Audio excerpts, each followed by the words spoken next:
It's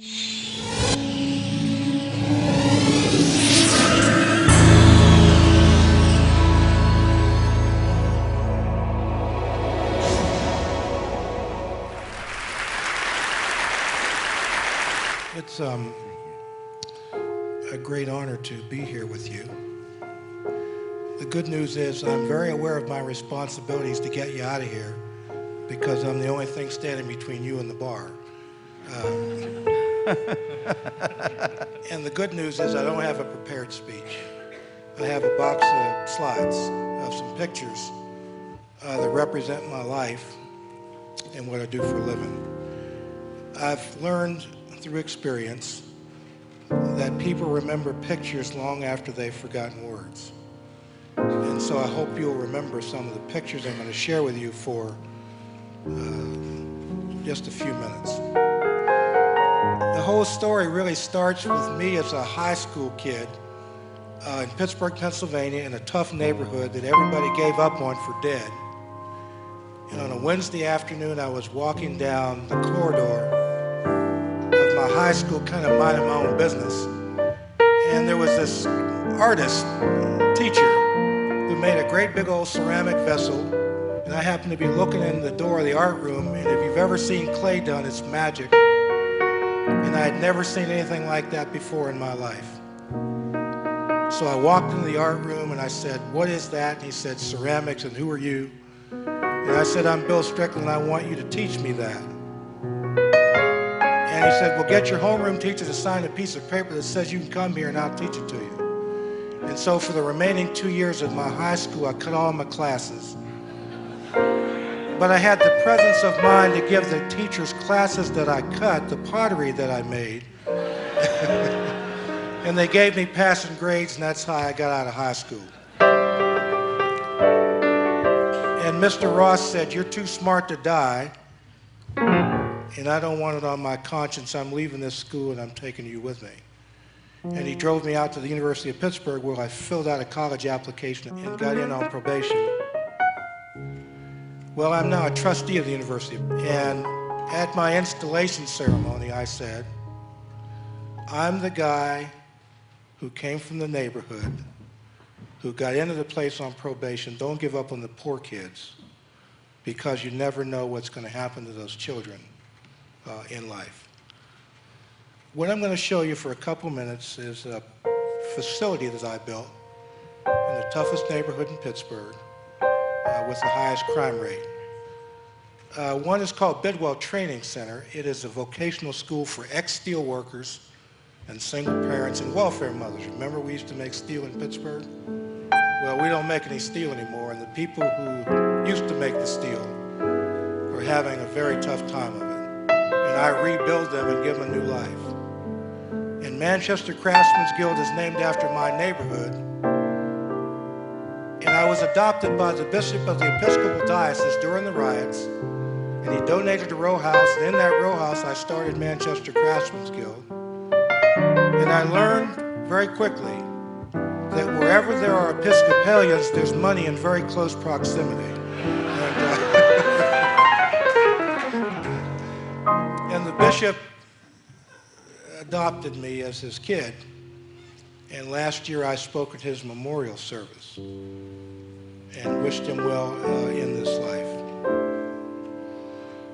I went out and hired a student of Frank Lloyd Wright, the architect, and I asked him to build me a world-class center in the worst neighborhood in Pittsburgh. And my building was the scale model for the Pittsburgh airport, and when you come to Pittsburgh, and you're all invited, you'll be flying into the blown-up version of my building. That's the building. Built in a tough neighborhood where people have been given up for dead. And my view is that if you want to involve yourself in the life of people who have been given up on, you have to look like the solution and not the problem. As you can see, it has a fountain in the courtyard.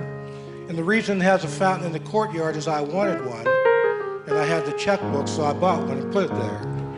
And now that I'm giving speeches at conferences like TED, I got put on the board of the Carnegie Museum, and at a reception in their courtyard, I noticed that they had a fountain.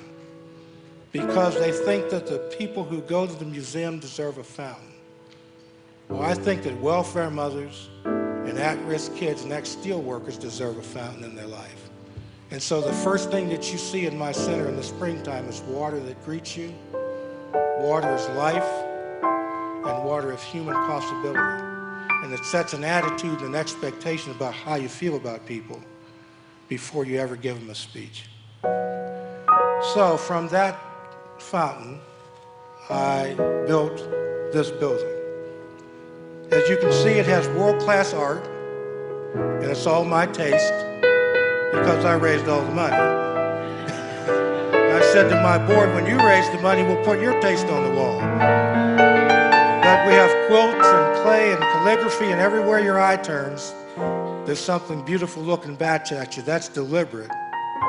That's intentional. In my view, it is this kind of world that can redeem the soul of poor people. We also created a boardroom, and I hired a Japanese cabinet maker from Kyoto, Japan, and commissioned him to do 60 pieces of furniture for our building. We have since spun him off into his own business. He's making a ton of money doing custom furniture for rich people, and I got 60 pieces out of it for my school because I felt that welfare moms and ex-steel workers and single parents deserved to come to a school where there was handcrafted furniture that greeted them every day, because it sets a tone and an attitude about how you feel about people long before you give them the speech. We even have flowers in the hallway, and they're not plastic, those are real. And they're in my building every day. And now that I'm giving lots of speeches, we had a bunch of high school principals come and see me, and they said, Mr. Strickland, what an extraordinary story and what a great school. And we were particularly touched by the flowers, and we were curious as to how the flowers got there. I said, well, I got in my car and I went out to the greenhouse, and I bought them and I brought them back and I put them there. You don't need a task force or a study group to buy flowers for your kids. What you need to know is that the children and the adults deserve flowers in their life. The cost is incidental, but the gesture is huge. And so in my building, which is full of sunlight and full of flowers, we believe in hope and human possibility. That happens to be at Christmas time. And so the next thing you'll see is a $1 million kitchen that was built by the Heinz Company. You've heard of them? They did all right in the ketchup business. And I happen to know that company pretty well because John Heinz, who was our U.S. Senator, who was tragically killed in a plane accident, had heard about my desire to build a new building because I had a cardboard box and I put it in a garbage bag, and I was walking over to Pittsburgh trying to raise money for this thing. And he called me into his office, which is the equivalent of going to see the Wizard of Oz. John Heinz had $600 million, and at the time I had about 60 cents. He said, but we've heard about you, we've heard about your work with the kids and the ex-steel workers, and we're inclined to want to support your desire to build a new building. And you could do us a great service if you would add a culinary program to your program, because back then we were a building trades program. And he said that way we could fulfill our affirmative action goals for the Heinz Company.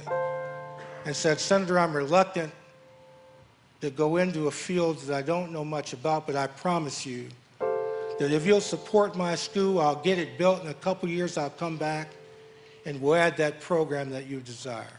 And Senator Heinz sat very quietly, and he said, well, what would your answer be if I said I'd give you $1 million? And I said, Senator, it appears that we're going into the food training business.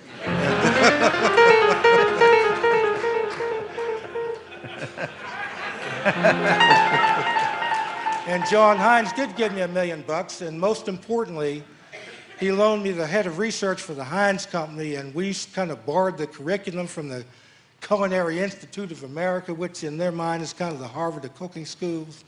And we created a gourmet cooks program for welfare mothers in this $1 million kitchen in the middle of the inner city, and we've never looked back. I would like to show you now some of the food that these welfare mothers do in this $1 million kitchen. That happens to be our cafeteria line. That's Puff Pastry Day. Why? Because the students made puff pastry and that's what the school ate every day. But the concept was that I wanted to take the stigma out of food. That good food's not for rich people, good food's for everybody on the planet, and there's no excuse why we all can't be eating it. So at my school, we subsidize a gourmet lunch program for welfare mothers in the middle of the inner city because we've discovered that it's good for their stomachs, but it's better for their heads. Because I wanted to let them know every day of their life that they have value at this place I call my center. We have students who sit together, black kids and white kids, and what we've discovered is you can solve the race problem by creating a world-class environment because people will have a tendency to show you world-class behavior if you treat them in that way. This is examples of the food that welfare mothers are doing after 6 months in the training program. No sophistication, no class, no dignity, no history. What we've discovered is the only thing wrong with poor people is they don't have any money, which happens to be a curable condition. It's all in the way that you think about people that often determines their behavior. That was done by a student after 7 months in the program, done by a very brilliant young woman who was taught by our pastry chef. I've actually eaten 7 of those baskets and they're very good, and they have no calories. That's our dining room. It looks like your average high school cafeteria in your average town in America. But this is my view of how students ought to be treated, particularly the ones that have been pushed aside. We train pharmaceutical technicians for the pharmacy industry. We train medical technicians for the medical industry. And we train chemical technicians for companies like Bayer and Calgon Carbon and Fisher Scientific and Exxon.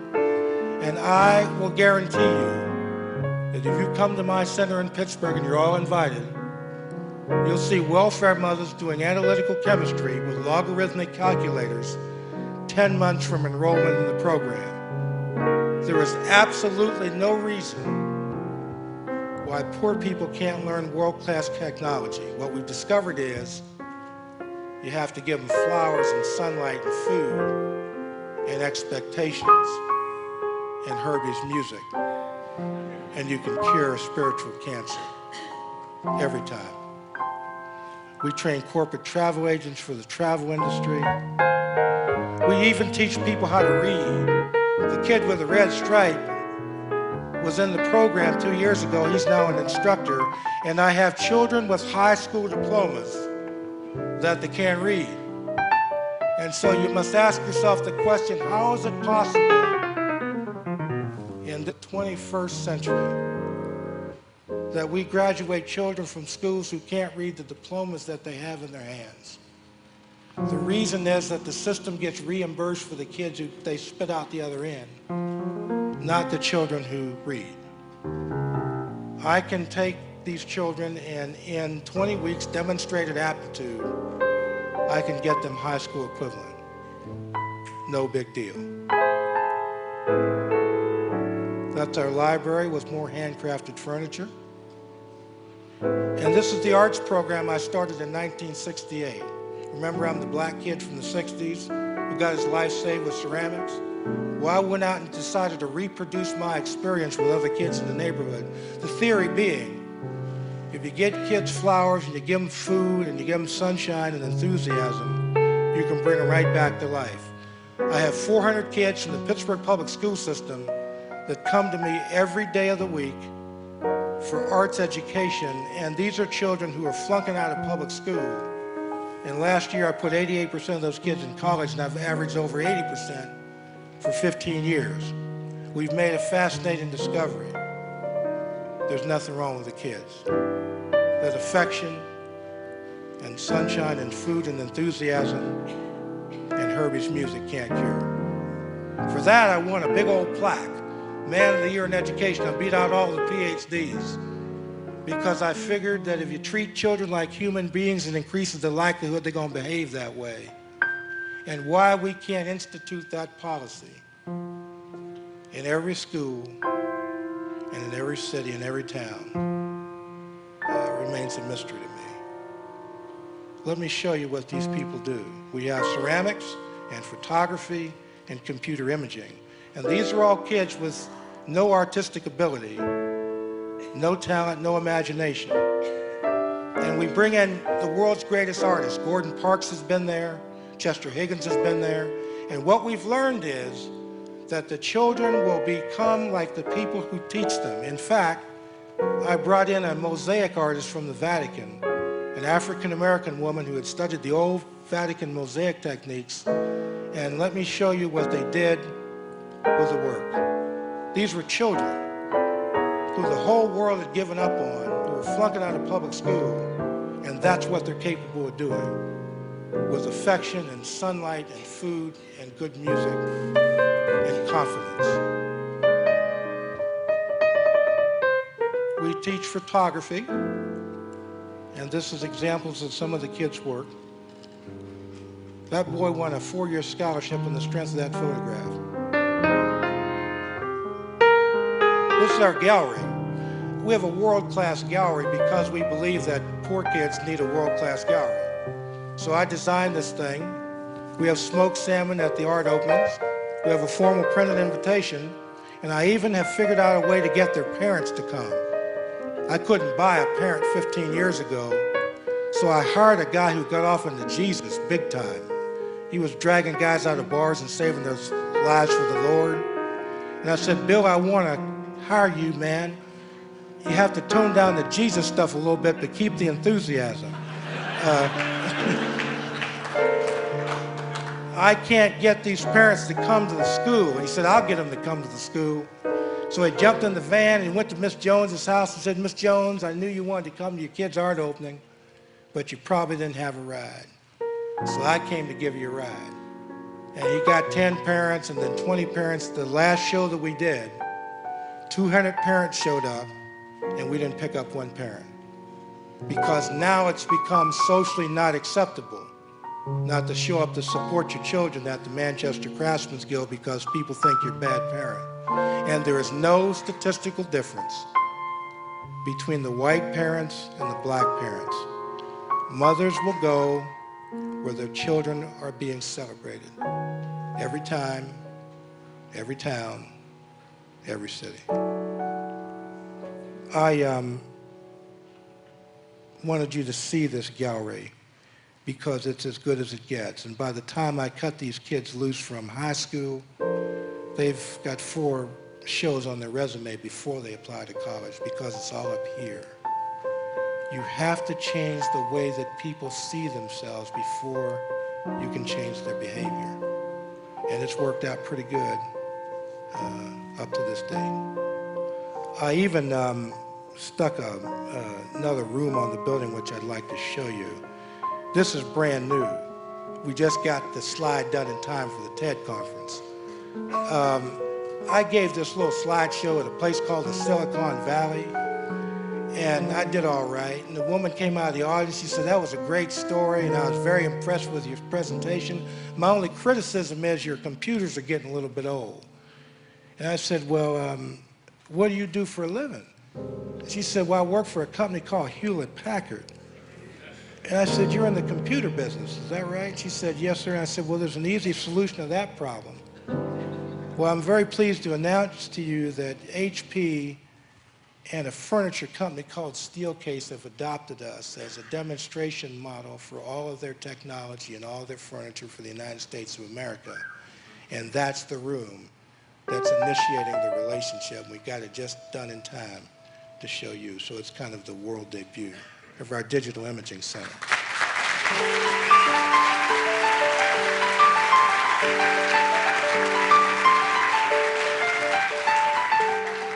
I only have a couple more slides, and this is where the story gets kind of interesting. So I just want you to listen up for a couple more minutes, and you'll understand why he's there and I'm here. In 1986, I had the presence of mind to stick a music hall on the north end of the building while I was building it. And a guy named Dizzy Gillespie showed up to play there because he knew this man over here, Marty Ashby.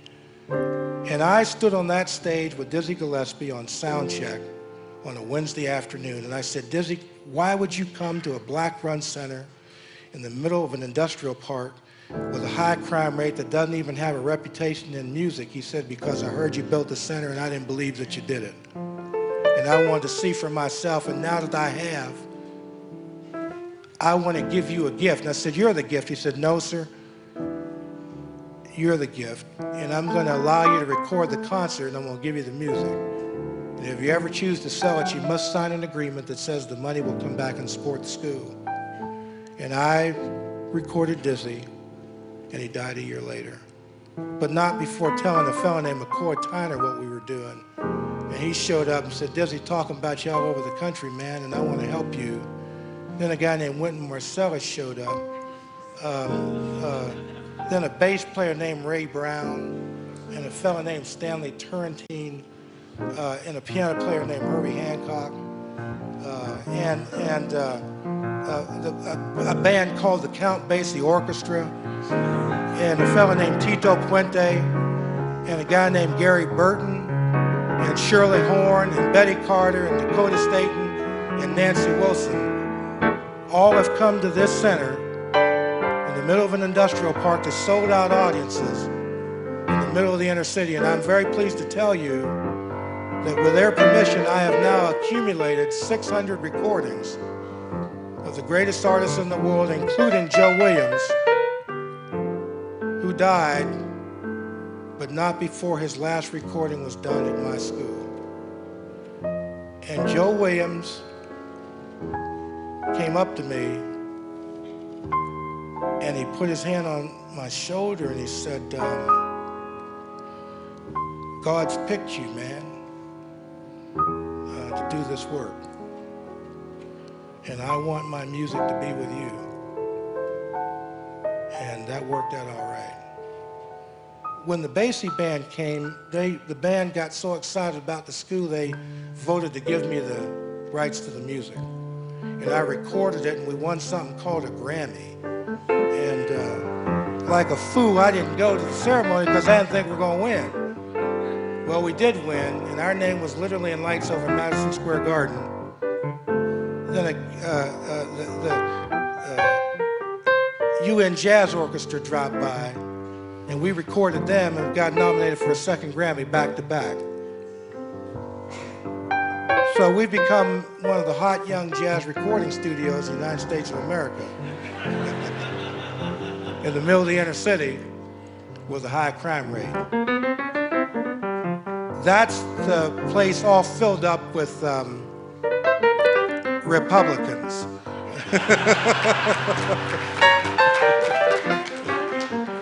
If you'd have dropped a bomb in that room, you'd have wiped out all the money in Pennsylvania because it was all sitting there, including my mother and father who lived long enough to see their kid build that building. And there's Dizzy, just like I told you. He was there. And he was there, Tito Puente. And Pat Metheny and Jim Hall were there. And they recorded with us. And that was our first recording studio, which was the broom closet. And we put the mops in the hallway and re-engineered the thing, and that's where we recorded the first Grammy. And this is our new facility, which is all video technology. And that is a room that was built for a woman named Nancy Wilson, who recorded that album at our school last Christmas. And any of you happen to have been watching Oprah Winfrey on Christmas Day, he was there and Nancy was there singing excerpts from this album, the rights to which she donated to our school. And I can now tell you with absolute certainty that an appearance on Oprah Winfrey will sell 10,000 CDs.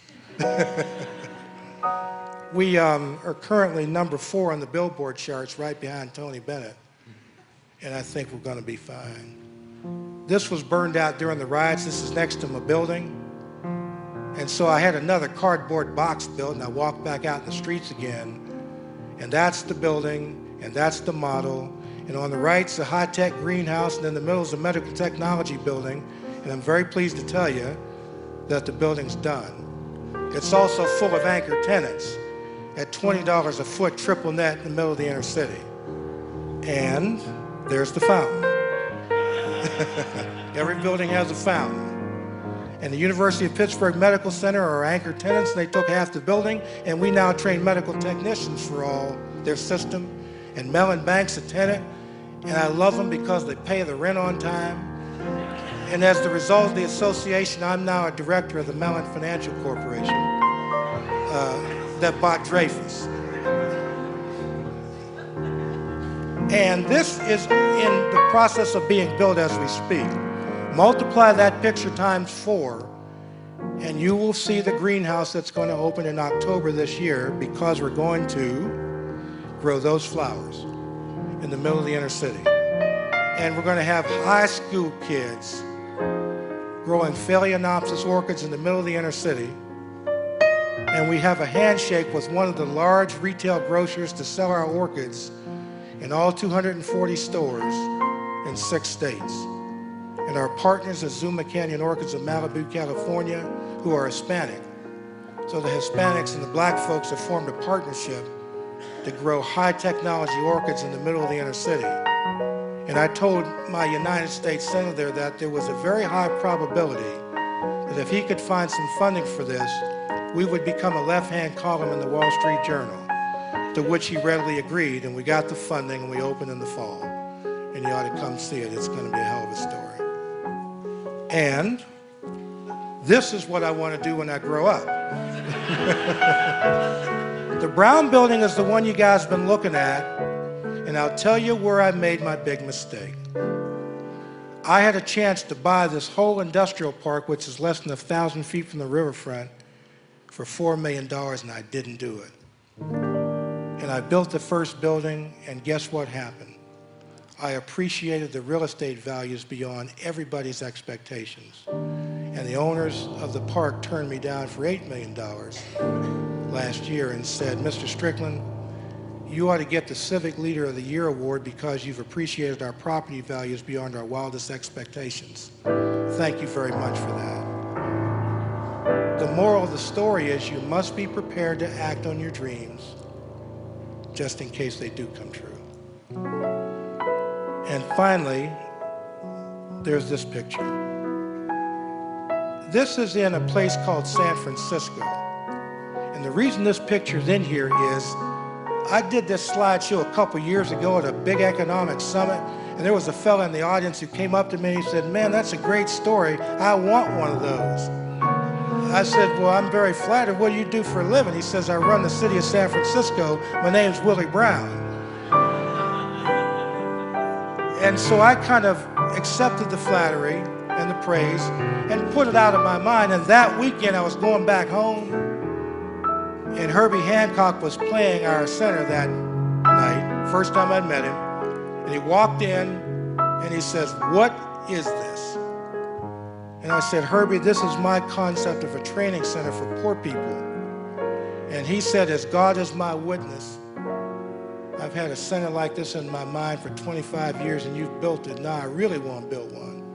I said, well, where would you build this thing? He said, San Francisco. I said, any chance you know Willie Brown? As a matter of fact, he did know Willie Brown, and Willie Brown and Herbie and I had dinner 4 years ago, and we started drawing out that center on the tablecloth. And Willie Brown said, as sure as I'm the mayor of San Francisco, I want to build this thing as a legacy to the poor people of this city. And he got me 5 acres of land on San Francisco Bay. And we got an architect, and we got a general contractor, and we got Herbie on the board, and our friends from HP, and our friends from Steelcase, and our friends from Cisco, and our friends from Wells Fargo, and Genentech. And along the way, I met this real short guy at my slideshow in the Silicon Valley. He came up to me afterwards. He said, man, that's a fabulous story. I want to help you. And I said, well, thank you very much for that. What do you do for a living? He said, well, I built a company called eBay. And I said, well, that's very nice. Thanks very much. And give me your card and sometimes we'll talk. I didn't know eBay from that jar of water sitting on that piano. But I had the presence of mind to go back and talk to one of the techie kids at my center. And I said, hey man, what is eBay?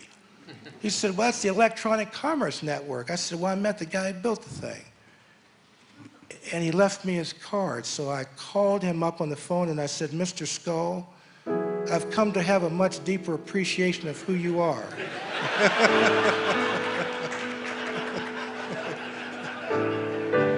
And I'd like to become your friend. And Jeff and I did become friends. And he's organized a team of people, and we're going to build this center.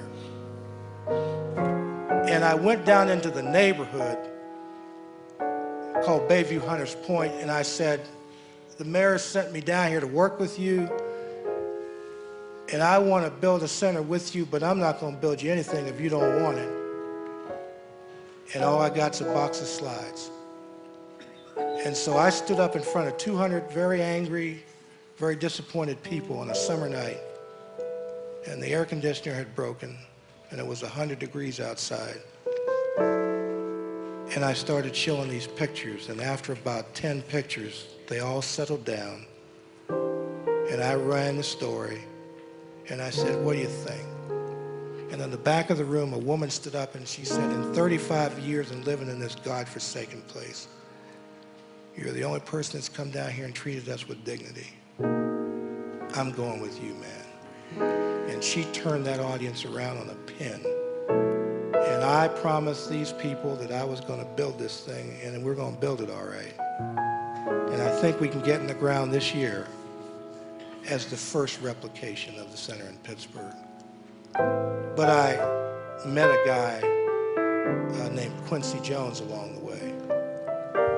And I showed him the box of slides. And Quincy said, I want to help you, man. Let's do one in LA.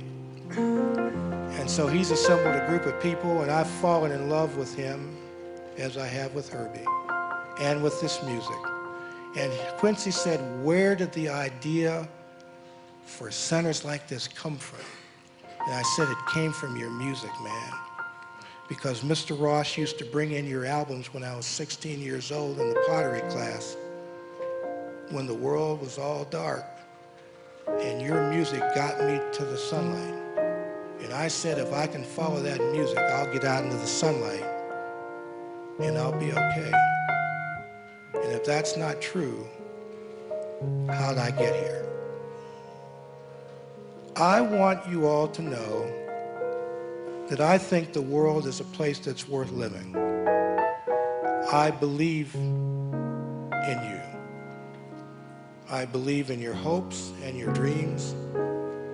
I believe in your intelligence, and I believe in your enthusiasm. And I'm tired of living like this. Going into town after town with people standing around on corners with holes where eyes used to be, their spirits damaged. We won't make it as a country unless we can turn this thing around. In Pennsylvania, it costs $60,000 to keep people in jail, most of whom look like me. It's $40,000 to go to the University of Pittsburgh Medical School. It's $20,000 cheaper to go to medical school and to keep people in jail. Do the math. It'll never work. I am banking on you. And I'm banking on guys like Herbie and Quincy and Hackett and Richard and very decent people who still believe in something. And I want to do this in my lifetime, in every city and in every town. And I don't think I'm crazy. I think we can get home on this thing. And I think we can build these all over the country for less money than we're spending on prisons. And I believe we can turn this whole story around to one of celebration and one of hope. In my business, it's very difficult work. You're always fighting upstream like a salmon. Never enough money, too much need. And so there's a tendency to have an occupational depression that accompanies my work. And so I figured out over time the solution to the depression. You make a friend in every town, and you'll never be lonely. And my hope is that I've made a few here tonight. And thanks for listening to what I had to say.